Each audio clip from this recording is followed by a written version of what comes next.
नमस्कार, times now और भारत के मॉर्निंग बुलेटिन न्यूज उदय में आपका स्वागत है। मैं हूं आपके साथ हिमांशु दीक्षित। बुलेटिन में आप देखेंगे देश दुनिया की तमाम बड़ी खबरें, वो खबरें जो आज दिन भर का एजेंडा तय करेंगी, वो खबरें जो आपके लिए जरूरी होंगी। लेकिन सबसे पहले देखिए फटाफट अंदाज में बड़ी खबरें।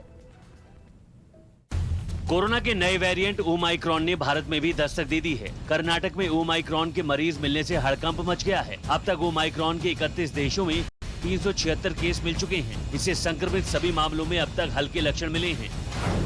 प्रधानमंत्री नरेंद्र मोदी आज थॉट लीडरशिप फोरम इन्फिनिटी मंच का उद्घाटन करेंगे। वीडियो कॉन्फ्रेंसिंग के जरिए होने वाले इस कार्यक्रम में 70 देशों समेत कई दिग्गज शामिल होंगे। मंच में इस बात पर चर्चा होगी कि समावेशी वृद्धि और बड़े पैमाने पर मानवता की सेवा के लिए फिनटेक उद्योग के जरिए प्रौद्योगिकी और नवाचार का लाभ कैसे उठाया जा सकता है। पश्चिम बंगाल के सभी बीजेपी सांसद आज पीएम मोदी से मुलाकात करेंगे। इस मुलाकात में सांसद बीजेपी कार्यकर्ताओं पर हो रहे अत्याचार, कानून व्यवस्था समेत कई मुद्दों पर बात करेंगे। मुलाकात सुबह 11 बजे होगी। आंध्र प्रदेश और ओडिशा पर चक्रवाती तूफान जवाद का खतरा मंडरा रहा है, जिसे लेकर पीएम मोदी ने राज्यों, केंद्रीय मंत्रालयों और संबंधित एजेंसियों की तैयारियों की समीक्षा की। मौसम विभाग के मुताबिक बंगाल की खाड़ी में कम दबाव की वजह से क्षेत्र में तेज चक्रवाती तूफान जवाद के आने की आशंका है। 4 दिसंबर को जवाद तूफान के उत्तरी आंध्र प्रदेश के तट तक पहुँचने की संभावना है। दिल्ली एनसीआर में वायु प्रदूषण बरकरार है। ऐसे में आज वायु प्रदूषण को लेकर सुप्रीम कोर्ट में सुनवाई होने वाली है। सुप्रीम कोर्ट ने केंद्र और राज्य सरकारों को चेतावनी देते हुए कहा कि 24 घंटे में प्रदूषण पर तुरंत कदम उठाएं, नहीं तो कोर्ट आदेश जारी करेगा। समाजवादी पार्टी के अध्यक्ष अखिलेश यादव के मिशन बुंदेलखंड का आज तीसरा दिन है। अखिलेश की विजय यात्रा आज झांसी में होगी, जहां अखिलेश यादव एक जनसभा को संबोधित करेंगे। इससे पहले गुरुवार को अखिलेश ललितपुर में थे।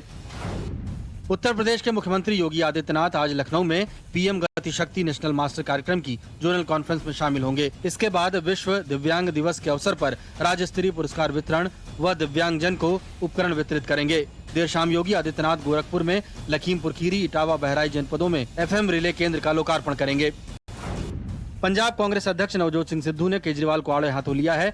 सिद्धू ने केजरीवाल और आम आदमी पार्टी का मौका उड़ाते हुए कहा कि केजरीवाल को पंजाब में कोई दूल्हा नहीं मिल रहा है, सिर्फ बारात अकेले नाच रही है। दरअसल केजरीवाल ने कहा था कि सिद्धू आप पार्टी में आना चाहते हैं।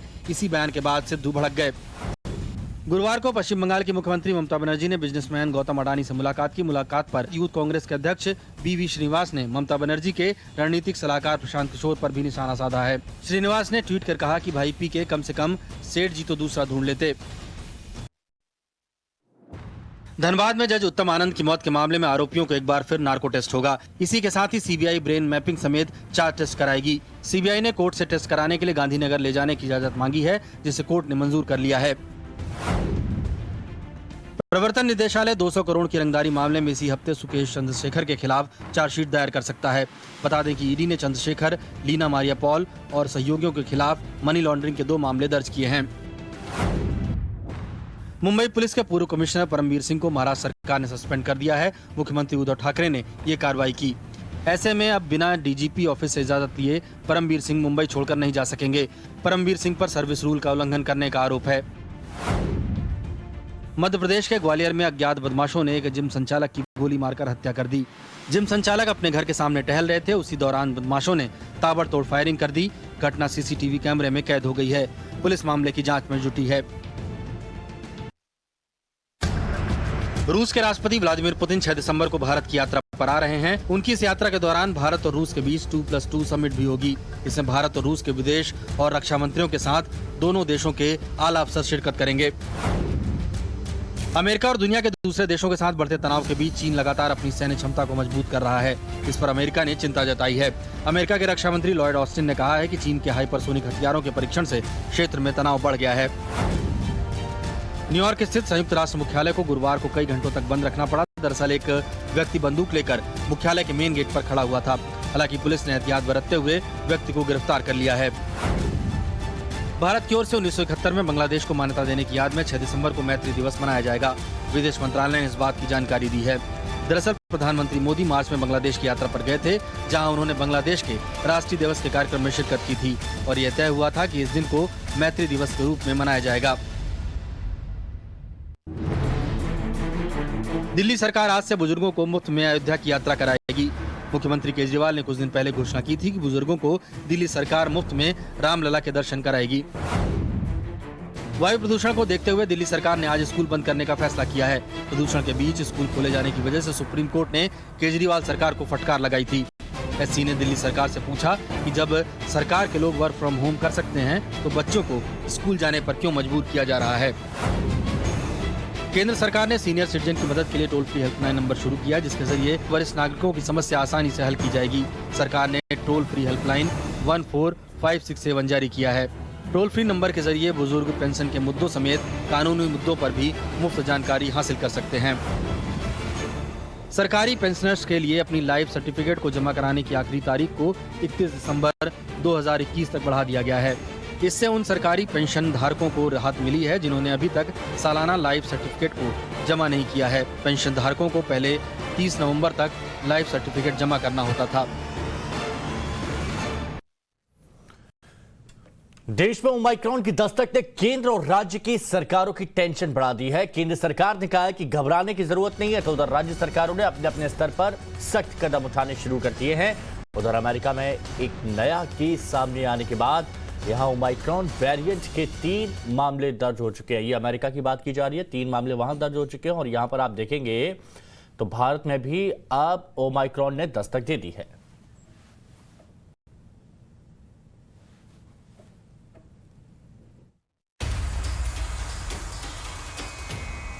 दो ओमिक्रॉन वेरिएंट के केस हमारे इस नेटवर्क के द्वारा डिटेक्ट किए गए हैं कर्नाटक में। We need not panic, but awareness is absolutely essential.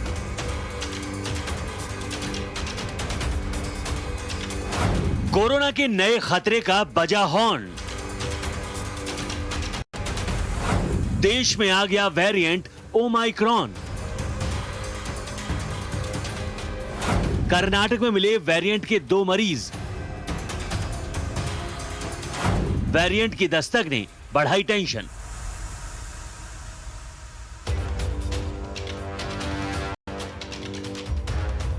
जिस खतरे का डर था आखिरकार वही हुआ।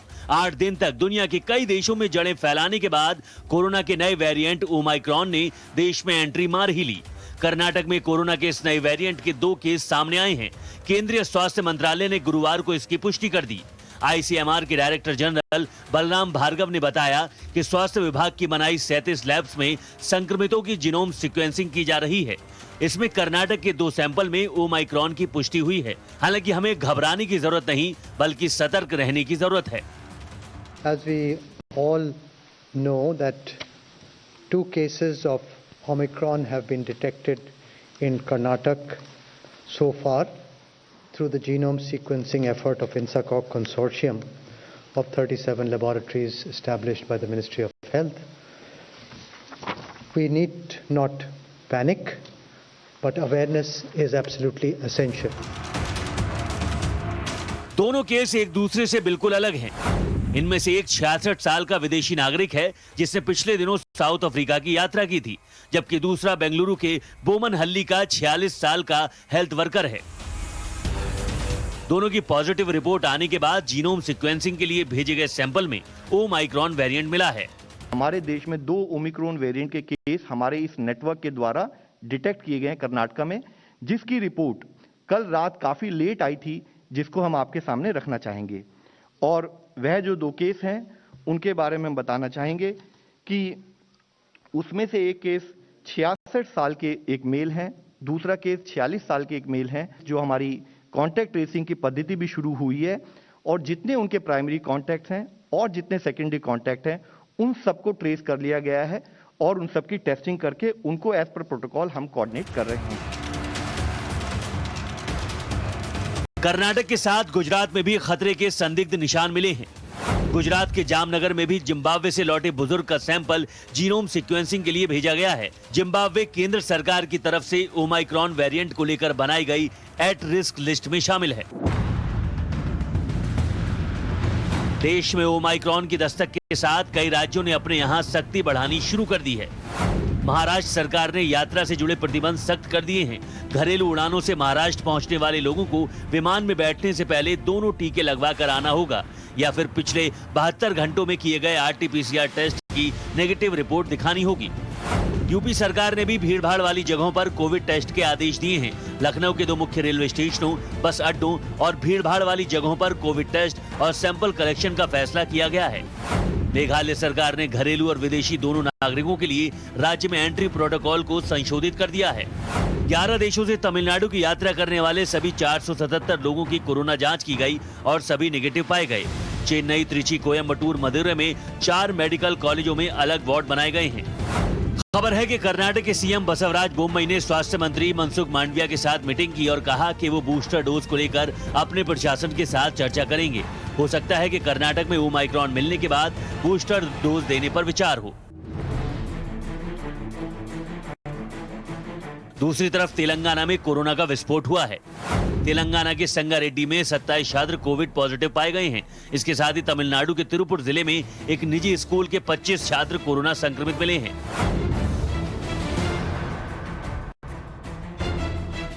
देश में अब तक ओमाइक्रॉन के 2 केस सामने आए हैं। वहीं साउथ अफ्रीका में कोरोना के नए मामले एक दिन में दोगुने हो गए हैं। पिछले 24 घंटे में वहां 8,561 केस दर्ज किए गए, जबकि उससे 24 घंटे पहले ये आंकड़ा 4,373 था। 31 देशों में ओमाइक्रॉन के अब तक 376 केस सामने आ चुके हैं। Most recently, Omicron continues to emerge, thereby adding to challenges we are facing. WHO is coordinating with researchers and technical partners to better understand Omicron and the potential impact of this variant on our existing countermeasures, including vaccines. WHO encourages countries to enhance surveillance and sequencing of cases. फिलहाल Omicron की दस्तक ने राज्य और केंद्र सबकी tension बढ़ा दी है। मौजूदा वक्त में जरूरत है कि घबराएं नहीं और कोविड प्रोटोकॉल का सख्ती से पालन करें और वक्त आने पर कोरोना वैक्सीन की डोज जरूर लें ताकि नए वेरिएंट के खतरे को कम किया जा सके। Bureau report, times now, Navbharat. प्रदूषण के मसले पर आज फिर सुप्रीम कोर्ट पर सुनवाई होगी और गुरुवार को सुनवाई के दौरान सर्वोच्च अदालत ने दिल्ली सरकार को जमकर फटकार लगाई। कोर्ट ने दिल्ली सरकार से पूछा कि प्रदूषण के बीच स्कूल क्यों खोले गए। सुप्रीम कोर्ट ने सरकार से पूछा कि बड़े लोग घर से काम कर रहे हैं, ऐसे में बच्चे सुबह धुंध में स्कूल क्यों जा रहे हैं। सुप्रीम कोर्ट ने केंद्र और राज्य सरकारों को चेतावनी देते हुए कहा कि हम 24 घंटे दे रहे हैं, सरकारें प्रदूषण पर तुरंत कदम उठाएं, नहीं तो हम आदेश जारी करेंगे। अब आज फिर इस मसले पर कोर्ट सुबह 10 बजे सुनवाई करेगा और सुनवाई के दौरान सरकार कोर्ट के सामने अपना जवाब रखेगी। सुप्रीम कोर्ट की फटकार को लेकर बीजेपी सांसद मनोज तिवारी ने केजरीवाल सरकार को आड़े हाथों लिया। मनोज तिवारी ने कहा कि यह सरकार प्रदूषण रोकने में पूरी तरह से नाकाम साबित हुई है।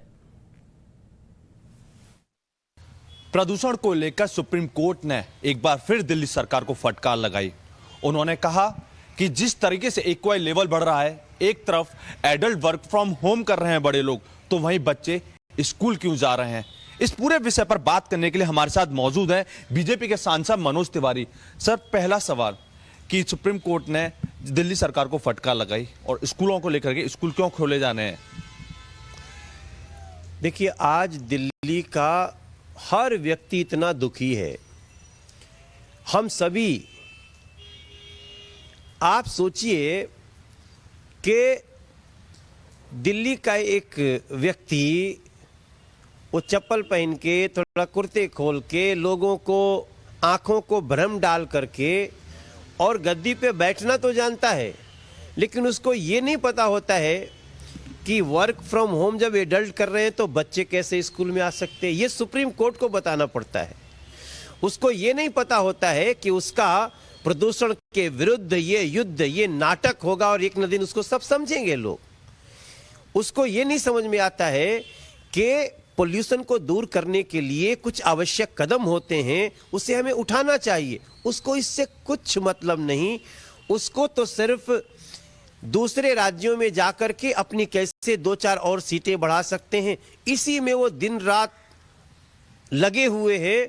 और आज माननीय सुप्रीम कोर्ट को एक बार फिर से लताड़ लगानी पड़ रही है। मैं समझता हूं अगर नैतिकता होती आम आदमी पार्टी सरकार को तो अभी इस्तीफा देकर के जाके बैठ जाते। लेकिन मेरा माननीय सुप्रीम कोर्ट से नम्र निवेदन है कि ये लोग लगातार दिल्ली के जनजीवन को खतरे में डालने का काम कर रहे हैं। इनको कितना बार लताड़ लगा के छोड़ेंगे?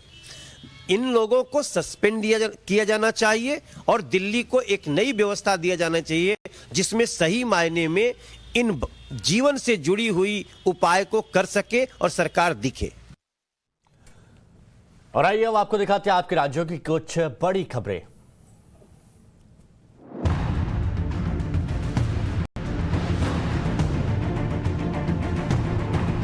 यूपी में चुनाव के पहले कृष्ण जन्मभूमि पर मंदिर बनाने के मुद्दे को हवा दी जा रही है।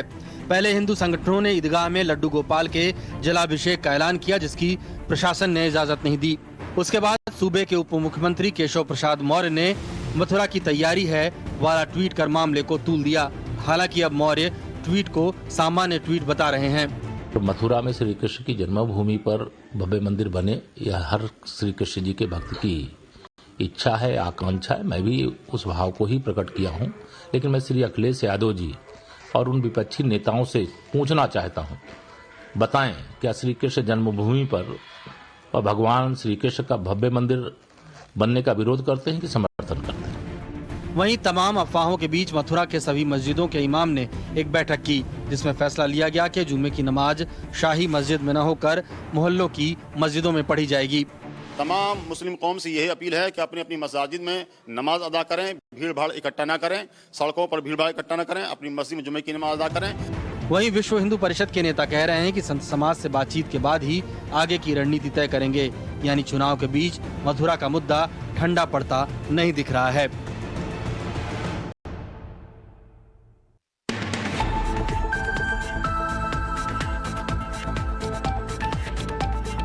समाजवादी पार्टी के अध्यक्ष अखिलेश यादव बुंदेलखंड के दौरे पर हैं।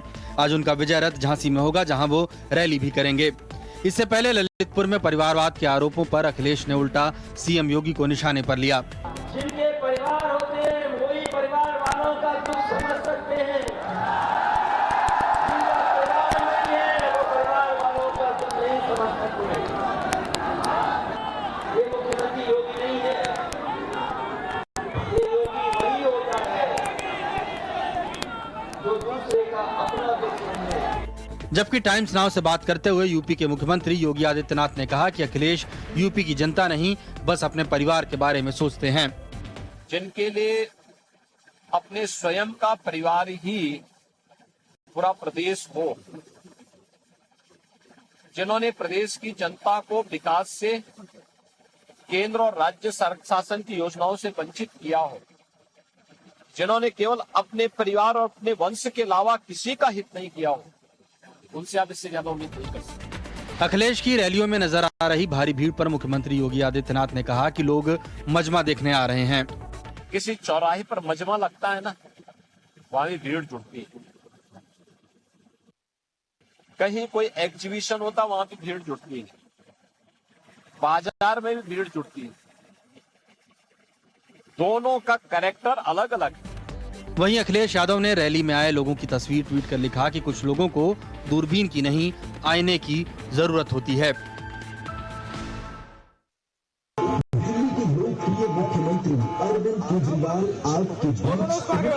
पंजाब चुनाव में अपना पूरा जोर लगा रही आम आदमी पार्टी ने गुरुवार को पठानकोट में तिरंगा यात्रा की। पार्टी के संयोजक अरविंद केजरीवाल ने कहा कि अगर पंजाब में आम आदमी पार्टी की सरकार बनती है तो वो अपने 5 वादों को पूरा करेंगे। उन्होंने पठानकोट में 2 और गारंटी देने का वादा किया।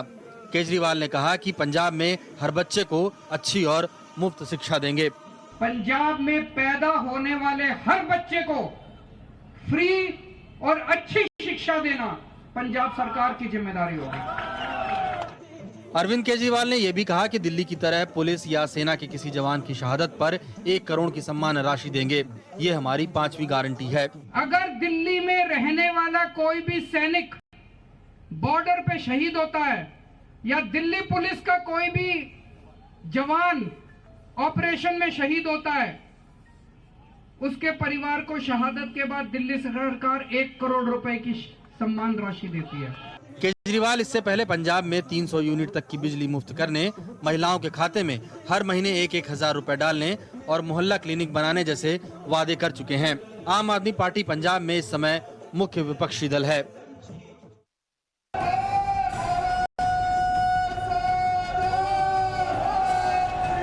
पंजाब में केजरीवाल जिस तरह वादों पर वादे किए जा रहे हैं उससे कांग्रेस के खेमे में खलबली है। पंजाब कांग्रेस के प्रदेश अध्यक्ष नवजोत सिंह सिद्धू ने केजरीवाल के इन वादों को फरेब करार दिया है। उन्होंने कहा है कि जो दिल्ली की हवा साफ नहीं कर पाया वो झूठे वादों से पंजाब में हवा बनाने की कोशिश कर रहा है। झूठ की बुनियाद के उत्ते हवा बनावे ते गलत गल है, वो तू दिल्ली की हवा तो साफ नहीं कर सकिया।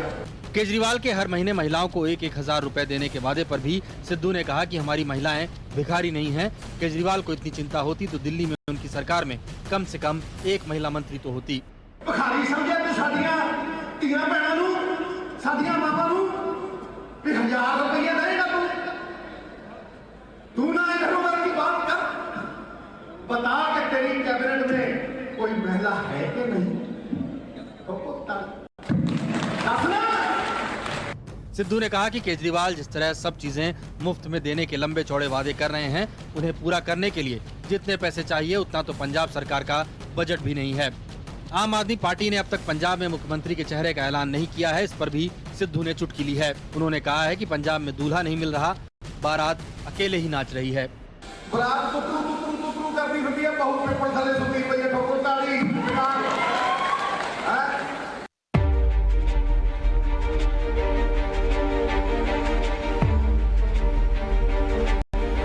दिल्ली में हल्की बारिश के बावजूद प्रदूषण कम नहीं हुआ है।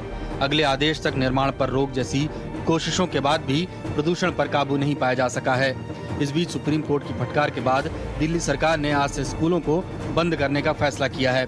हालांकि बोर्ड की परीक्षाएं जारी रहेंगी। अभी पुनः जो है, जो हालात दिख रहे हैं उसमें प्रदूषण का स्तर बढ़ रहा है, तो उसको लेकर के सरकार जो है उन चीज़ों को लेकर के लगातार मॉनिटरिंग कर रही है। और अभी सरकार ने निर्णय लिया है कि अभी स्कूल दोबारा बंद कर देंगे। इससे पहले सुप्रीम कोर्ट ने स्कूल खोलने पर दिल्ली सरकार को फटकार लगाई थी। कोर्ट ने सरकार से पूछा था कि जब लोगों को घर से काम करने की इजाजत है तो बच्चों को स्कूल क्यों बुलाया जा रहा है। दिल्ली सरकार ने 29 नवंबर से राज्य में स्कूलों को खोलने की घोषणा की थी। वहीं प्रदूषण के बीच सेंट्रल विस्टा का काम जारी है। दिल्ली सरकार के पर्यावरण मंत्री गोपाल राय ने सेंट्रल विस्टा के काम का जायजा लिया और कहा कि यहाँ वेस्ट मैनेजमेंट के नियमों का उल्लंघन हो रहा है, इसलिए हम नोटिस जारी करेंगे।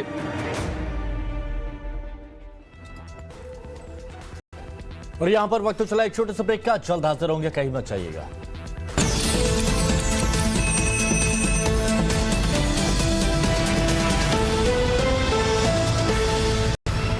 ब्रेक के बाद आपका स्वागत है। कोरोना का नया वेरिएंट ओमाइक्रॉन देश में एंट्री मार चुका है और कर्नाटक के रास्ते वेरिएंट ने देश में घुसपैठ की है। ओमाइक्रॉन की दस्तक के बाद केंद्र सरकार अब एक्शन मोड में है, तो राज्यों ने भी अपने यहां सख्ती बढ़ाने की तैयारी कर ली है।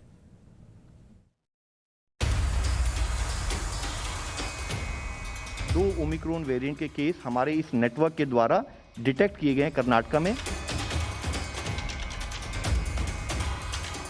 We need not panic, but awareness is absolutely essential.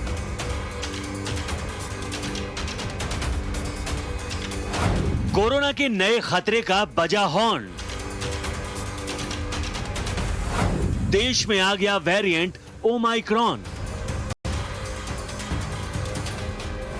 Karnataka में मिले वेरिएंट के 2 मरीज।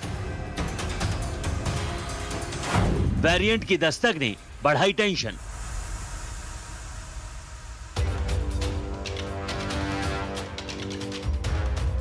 जिस खतरे का डर था आखिरकार वही हुआ। 8 दिन तक दुनिया के कई देशों में जड़ें फैलाने के बाद कोरोना के नए वेरिएंट ओमाइक्रॉन ने देश में एंट्री मार ही ली। कर्नाटक में कोरोना के इस नए वेरिएंट के 2 केस सामने आए हैं। केंद्रीय स्वास्थ्य मंत्रालय ने गुरुवार को इसकी पुष्टि कर दी। आईसीएमआर के डायरेक्टर जनरल बलराम भार्गव ने बताया कि स्वास्थ्य विभाग की बनाई 37 लैब्स में संक्रमितों की जीनोम सीक्वेंसिंग की जा रही है। इसमें कर्नाटक के 2 सैंपल में ओमाइक्रॉन की पुष्टि हुई है। हालांकि हमें घबराने की जरूरत नहीं, बल्कि सतर्क रहने की जरूरत है। As we all know that 2 cases of Omicron have been detected in Karnataka so far through the genome sequencing effort of INSACOG consortium of 37 laboratories established by the Ministry of Health. We need not panic, but awareness is absolutely essential. दोनों case एक दूसरे से बिल्कुल अलग हैं। इनमें से एक 66 साल का विदेशी नागरिक है जिसने पिछले दिनों साउथ अफ्रीका की यात्रा की थी, जबकि दूसरा बेंगलुरु के बोमनहल्ली का 46 साल का हेल्थ वर्कर है। दोनों की पॉजिटिव रिपोर्ट आने के बाद जीनोम सीक्वेंसिंग के लिए भेजे गए सैंपल में ओमाइक्रॉन वेरिएंट मिला है। हमारे देश में 2 ओमिक्रॉन वेरिएंट के केस हमारे इस नेटवर्क के द्वारा डिटेक्ट किए गए हैं कर्नाटक में, जिसकी रिपोर्ट कल रात काफी लेट आई थी, जिसको हम आपके सामने रखना चाहेंगे। और वह जो 2 केस हैं उनके बारे में हम बताना चाहेंगे कि उसमें से एक केस 66 साल के एक मेल हैं, दूसरा केस 46 साल के एक मेल हैं, जो हमारी कॉन्टैक्ट ट्रेसिंग की पद्धति भी शुरू हुई है। और जितने उनके प्राइमरी कॉन्टैक्ट हैं और जितने सेकेंडरी कॉन्टैक्ट हैं उन सबको ट्रेस कर लिया गया है और उन सबकी टेस्टिंग करके उनको एज पर प्रोटोकॉल हम कोऑर्डिनेट कर रहे हैं। कर्नाटक के साथ गुजरात में भी खतरे के संदिग्ध निशान मिले हैं। गुजरात के जामनगर में भी जिम्बाब्वे से लौटे बुजुर्ग का सैंपल जीनोम सीक्वेंसिंग के लिए भेजा गया है। जिम्बाब्वे केंद्र सरकार की तरफ से ओमाइक्रॉन वेरिएंट को लेकर बनाई गई एट रिस्क लिस्ट में शामिल है। देश में ओमाइक्रॉन की दस्तक के साथ कई राज्यों ने अपने यहां सख्ती बढ़ानी शुरू कर दी है। महाराष्ट्र सरकार ने यात्रा से जुड़े प्रतिबंध सख्त कर दिए हैं। घरेलू उड़ानों से महाराष्ट्र पहुंचने वाले लोगों को विमान में बैठने से पहले दोनों टीके लगवा कर आना होगा या फिर पिछले 72 घंटों में किए गए RT-PCR टेस्ट की नेगेटिव रिपोर्ट दिखानी होगी। यूपी सरकार ने भी भीड़भाड़ वाली जगहों पर कोविड टेस्ट के आदेश दिए हैं। लखनऊ के 2 मुख्य रेलवे स्टेशनों, बस अड्डों और भीड़भाड़ वाली जगहों पर कोविड टेस्ट और सैंपल कलेक्शन का फैसला किया गया है। मेघालय सरकार ने घरेलू और विदेशी दोनों नागरिकों के लिए राज्य में एंट्री प्रोटोकॉल को संशोधित कर दिया है। 11 देशों से तमिलनाडु की यात्रा करने वाले सभी 477 लोगों की कोरोना जांच की गई और सभी नेगेटिव पाए गए। चेन्नई, त्रिची, कोयम्बटूर, मदुरै में 4 मेडिकल कॉलेजों में अलग वार्ड बनाए गए हैं। खबर है कि कर्नाटक के सीएम बसवराज बोम्मई ने स्वास्थ्य मंत्री मनसुख मांडविया के साथ मीटिंग की और कहा कि वो बूस्टर डोज को लेकर अपने प्रशासन के साथ चर्चा करेंगे। हो सकता है कि कर्नाटक में ओमाइक्रॉन मिलने के बाद बूस्टर डोज देने पर विचार हो। दूसरी तरफ तेलंगाना में कोरोना का विस्फोट हुआ है। तेलंगाना के संगारेड्डी में 27 छात्र कोविड पॉजिटिव पाए गए हैं। इसके साथ ही तमिलनाडु के तिरुपुर जिले में एक निजी स्कूल के 25 छात्र कोरोना संक्रमित मिले हैं।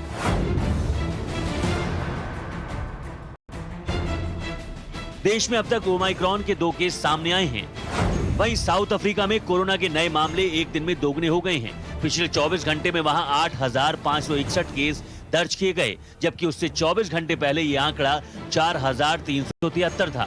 31 देशों में ओमाइक्रॉन के अब तक 376 केस सामने आ चुके हैं। Most recently, Omicron continues to emerge, thereby adding to challenges we are facing. WHO is coordinating with researchers and technical partners to better understand Omicron and the potential impact of this variant on our existing countermeasures, including vaccines. WHO encourages countries to enhance surveillance and sequencing of cases. फिलहाल Omicron की दस्तक ने राज्य और केंद्र सबकी tension बढ़ा दी है। मौजूदा वक्त में जरूरत है कि घबराएं नहीं और कोविड प्रोटोकॉल का सख्ती से पालन करें और वक्त आने पर कोरोना वैक्सीन की डोज जरूर लें ताकि नए वेरिएंट के खतरे को कम किया जा सके। Bureau report, times now, Navbharat. Omicron की एंट्री के बाद विशेषज्ञ लगातार सावधानी बरतने की सलाह दे रहे हैं, पर देश में हो क्या रहा है, खासकर राजधानी दिल्ली में।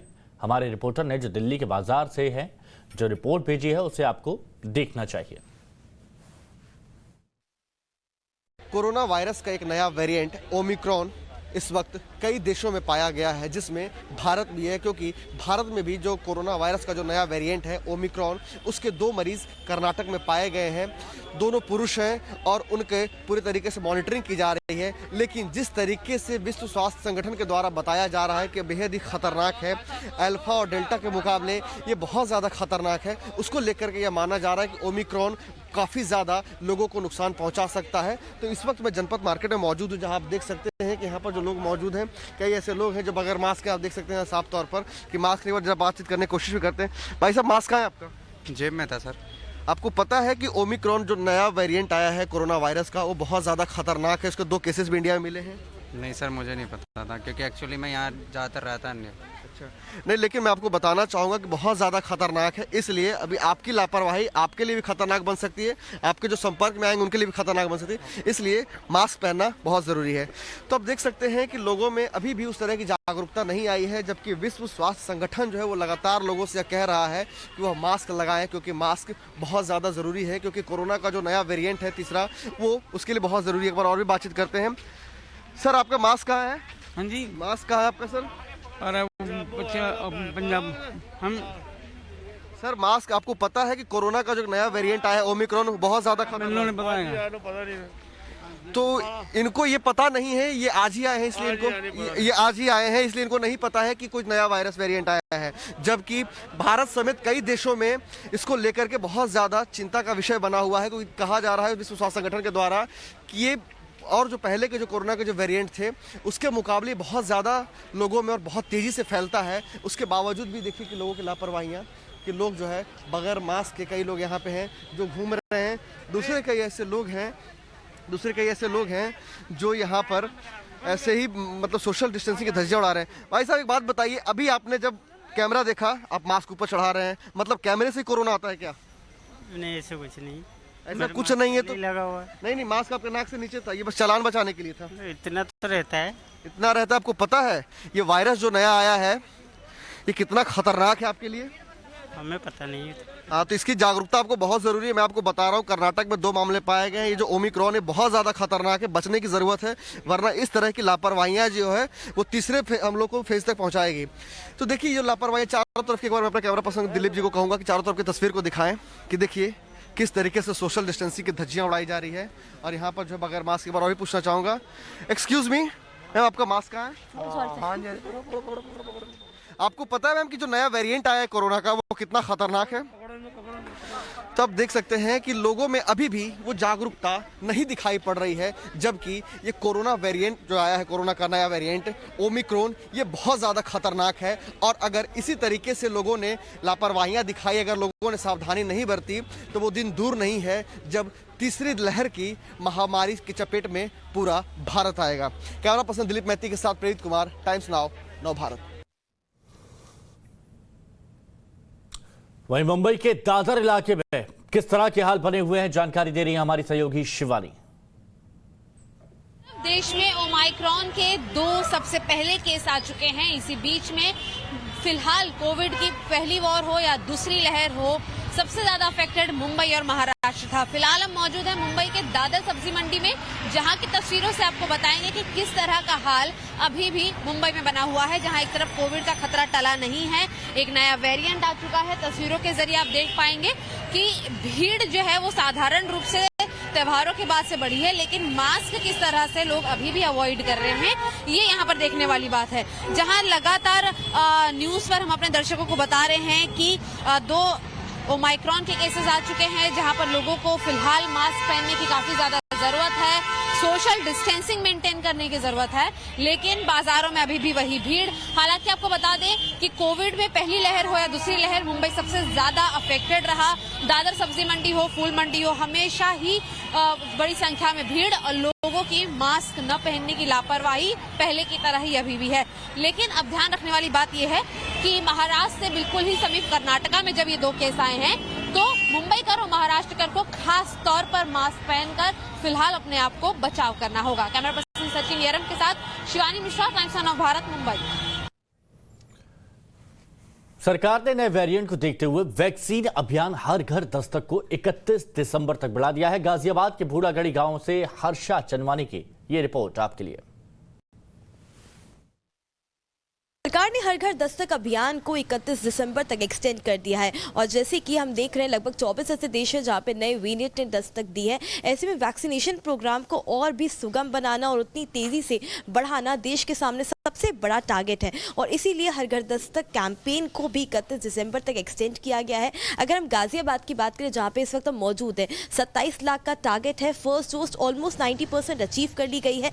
सेकेंड डोज का टारगेट लगभग 60% अचीव हो चुका है, यानी कि लोग तेजी से वैक्सीन लगवाने पहुंच रहे हैं, पहला डोज दूसरा डोज लगवाने पहुंच रहे हैं। तस्वीरें मैं आपको दिखाना चाहूंगी गाजियाबाद के गांव की, जहाँ पर कई सारे लोग हैं और सबसे ज़्यादा ये चीज़ देखी गई है जो अल्पसंख्यक हैं, जो मुस्लिम समुदाय के लोग हैं, उनको वैक्सीन सेंटर तक पहुँचाने के लिए घर घर जा कर के ASHA workers, anganwadi workers, ANM approach तो करती हैं उनको इस वैक्सीन हेजिटेंसी को ले करके, कहती हैं कि वैक्सीन लगवाना कितना ज़रूरी है, लेकिन मौत से मस्जिदों से अनाउंसमेंट्स भी की जा रही है। फिलहाल जो जगह आप देख रहे हैं ये सरकार की तरफ से कैंप लगाया गया है। हर गाँव में इस तरह के कैंप लगाए जाते हैं, घर घर जा करके पहले लोगों को आइडेंटिफाई किया जाता है, घर के बाहर मार्किंग की जाती है, उसके बाद कैंप तक लाया जाता है जहां पर उनसे वैक्सीन लगवाई जाती है और उनको इसके बारे में लगातार अच्छी चीज़ें बताई जा रही हैं कि वैक्सीन लगवाना कितना बेहतर है और कितना ज़रूरी भी है।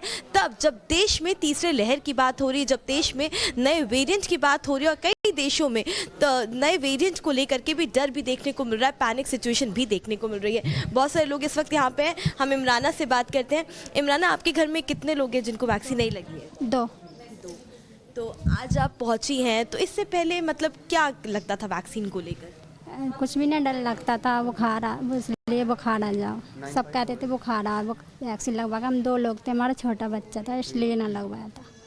तो अब जब वैक्सीन लगवाने आप पहुंची इमराना, तो अब लग रहा है कि नहीं ठीक होंगे, कुछ नहीं होगा, ऐसा भरोसा है ना आपको? हो जाएंगे, हाँ ठीक हो जाएंगे, सब लगवा रहे, सब ठीक हो रहे, हम भी ठीक हो जाएंगे। बहुत सारे लोग हैं, अलग अलग क्यूज में महिलाएं और पुरुषों को लगाया गया, इनसे बात करते हैं। आपका नाम? ज्योति। तो ज्योति, आप बताइए, अब वैक्सीन लगवाने को लेकर जो कार्यक्रम चल रहा है ये कितना ज़रूरी है, क्योंकि देश में अब नया वेरिएंट की बात हुई, आपने सुना भी होगा, टीवी देखा होगा कि एक नया ओमाइक्रॉन वेरिएंट आ रहा है, कितना ज़रूरी है कि वैक्सीन लगवा लिया जाए?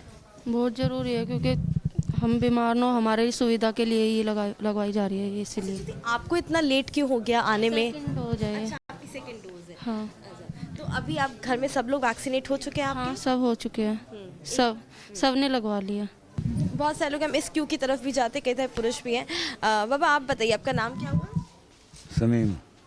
तो शमीम जी, आपके गांव में वैक्सीनेशन को लेकर के जो कार्यक्रम चल रहा है उसको लेके क्या कहेंगे? ज़रूरी है वैक्सीन लगवाना? हाँ जरूरी है लगवाना। तो पहला डोज है, दूसरा है? पहला ही है। तो इतना देरी क्यों हो गया आपको वैक्सीन लगवाने? ऐसी है जी, बस देर होएगी बस।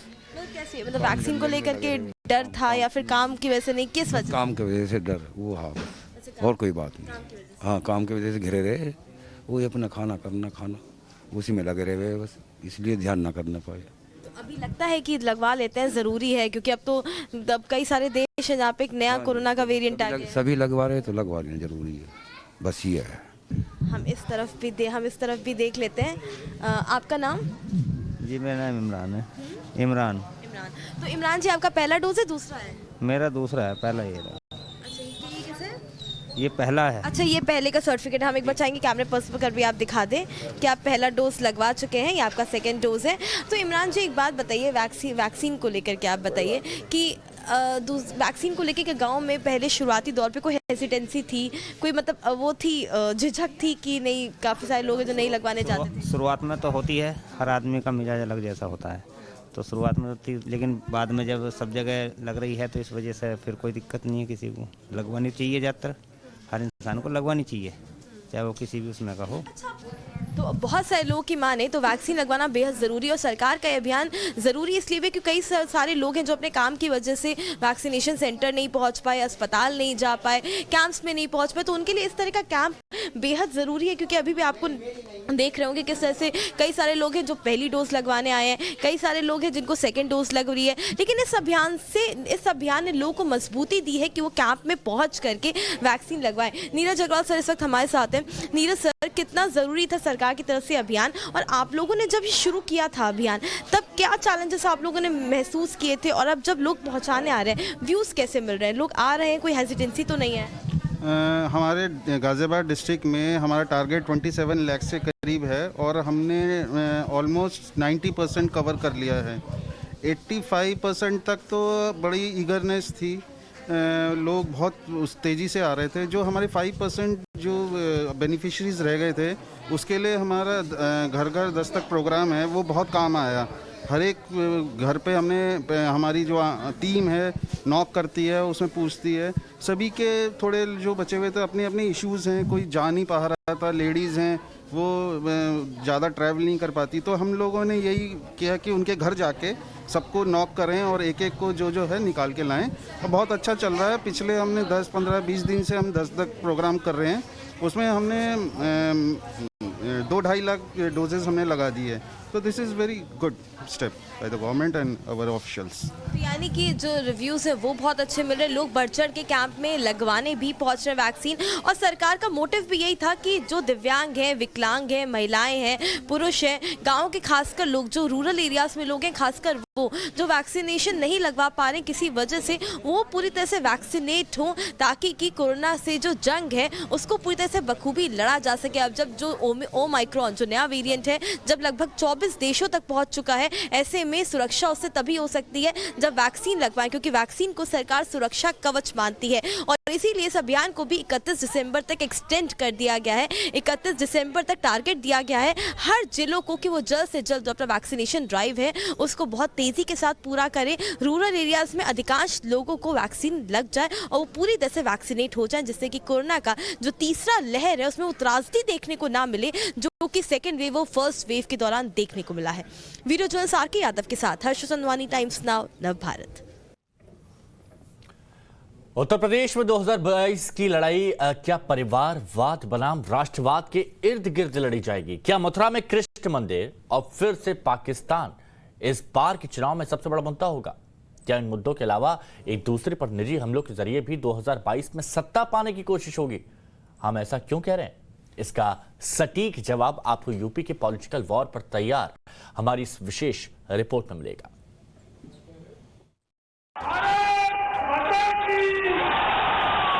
बुंदेलखंड यही पुकारता, नहीं चाहिए भाजपा। भाजपा की नीतियों ने आपके भविष्य को बर्बाद किया है। पाकिस्तान के घर में घुसकर जवाब देने का काम नरेंद्र मोदी। यूपी में मौसम ठंडा है लेकिन सियासत गर्म है, जिसमें वार भी है, पलटवार भी है, परिवारवाद भी है, तो जवाब में राष्ट्रवाद भी है। और अब इस चुनाव में हर बार की तरह पाकिस्तान की एंट्री भी हो चुकी है, लेकिन इस बार विरोधियों को पाकिस्तान भेज देने वाले बयान से नहीं, बल्कि सेना की एयर स्ट्राइक और सर्जिकल स्ट्राइक का बखान करके। एयर स्ट्राइक और सर्जिकल स्ट्राइक कर कर पाकिस्तान के घर में घुसकर जवाब देने का काम नरेंद्र मोदी जी ने किया। यूपी में आज सियासत जबरदस्त हुई। पश्चिमी यूपी के 110 सीटों को साधने के लिए सीएम योगी आदित्यनाथ और गृह मंत्री अमित शाह सहारनपुर में थे, तो पश्चिमी यूपी में ही कांग्रेस की जमीन तैयार करने के लिए महासचिव प्रियंका गांधी ने मुरादाबाद में एंट्री मारी। तो वहीं समाजवादी पार्टी के अध्यक्ष अखिलेश यादव का विजय रथ बुंदेलखंड की 19 सीटों को साधने के लिए ललितपुर पहुंचा, जहां से उन्होंने सीएम योगी के परिवारवाद के हमले का जवाब दिया। एक परिवार के विकास को ही प्रदेश के विकास का मानक मान लिया जाता था। जिनके परिवार होते हैं वही परिवार वालों का दुख समझ सकते हैं, जिनका परिवार नहीं है वो परिवार वालों का दुख नहीं समझ सकते। हालांकि अखिलेश यादव पर बीजेपी की तरफ से डबल प्रहार हो रहा था। योगी के बाद अमित शाह ने अखिलेश यादव को अपराध के मुद्दे पर घेरा। अभी मैं अखिलेश जी का भाषण सुन रहा था, टीवी पर चल रहा था कि अपराध बढ़ गया है। अखिलेश जी कहां से चश्मा लाए हो, किस चश्मे से देखते हो? बीजेपी और समाजवादी पार्टी में मथुरा में कृष्ण मंदिर को लेकर भी लड़ाई तेज हो चुकी है और अब बहुत मुमकिन है कि मथुरा में कृष्ण मंदिर का मुद्दा ही 22 में सबसे बड़ा बन जाए। लेकिन मैं श्री अखिलेश यादव जी और उन विपक्षी नेताओं से पूछना चाहता हूं, बताएं क्या श्री कृष्ण जन्मभूमि पर और भगवान श्री कृष्ण का भव्य मंदिर बनने का विरोध करते हैं कि समर्थन करते हैं? 2022 में सत्ता पाने की ये जंग फिलहाल तो बीजेपी और समाजवादी पार्टी में ज्यादा तेज लग रही है, लेकिन कांग्रेस भी खुद को रेस में बनाए रखने के लिए हर संभव कोशिश कर रही है और इसीलिए मुरादाबाद में प्रतिज्ञा रैली करने पहुंची प्रियंका गांधी ने जनता के वोट पाने के लिए 20 लाख नौकरी देने का सिक्का उछाल दिया। ये सब सिर्फ सोच रहे हैं कि अपना टाइम आएगा, हम राज करेंगे, हम लूटेंगे, 5 साल बाद आकर हम फिजूल के मुद्दे उठाएंगे और हम फिर से राज करेंगे। ये सोच को बदलिए। 2022 में जीत के लिए सभी ने अपने तरकश से मुद्दों के कई तीर निकाले हैं, लेकिन जनता किसके मुद्दों पर मुहर लगाएगी और किसके दावों को खारिज करेगी, इस जवाब के लिए कुछ महीनों का इंतजार और करना होगा। Bureau report, times now, Navbharat. News में फिलहाल अभी के लिए इतना ही, दीजिए इजाजत, नमस्कार।